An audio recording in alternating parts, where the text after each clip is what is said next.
یہ کہ بیماری کی وجہ سے وقتی طور پر وقفہ کر لینا جائز ہے. سمجھ میں آ رہی ہو بات؟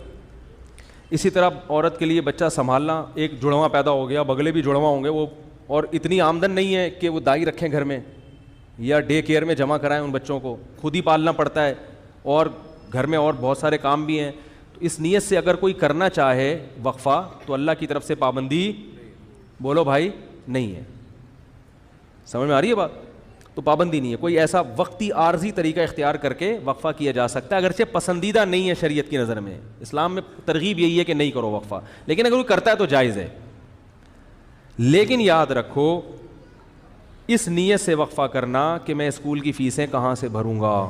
تمام علماء چاہے دیوبندی ہوں، بریلوی ہوں، اہل حدیث ہوں، چاہے وہ عرب ہوں، چاہے وہ عجم ہوں، اس پہ پوری دنیا کے علماء کا ایک اجلاس ہوا تھا، دلائل سے بحث ہوئی تھی. سب کا متفقہ فتویٰ ہے کہ اس نیت سے کہ میری جیب پہ بوجھ نہ پڑ جائے، اس نیت سے وقفہ کرنا حرام ہے، گناہ کبیرہ ہے، اللہ پہ الزام ہے، اللہ کے عذاب کو دعوت دینے والی بات ہے. اللہ کو غضب آئے گا. جس خدا نے تجھے پلا کے اتنا بڑا کر دیا، تو یہ سمجھتا ہے کہ تیرے باپ کی کیلکولیشن کی وجہ سے تو پلا ہے.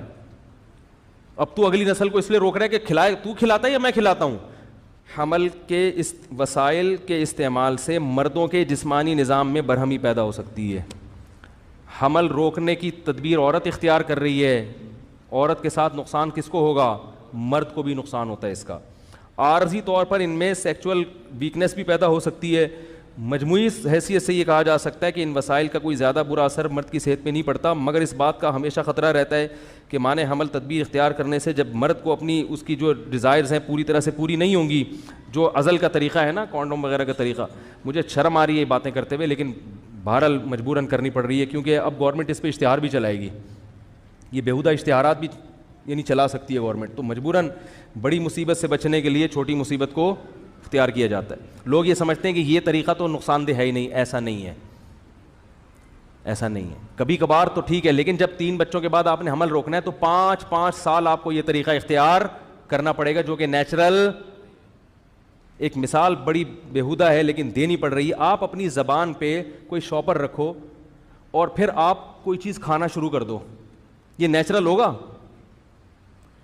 زبان سے جب ہم کوئی بھی چیز رکھتے ہیں نا تو فوراً ایک زبان لعاب خارج کرنا شروع کرتی ہے جو اس چیز کو ہضم. یعنی قدرت نے پوری ایک اس حساب سے ڈیزائن کیا ہے.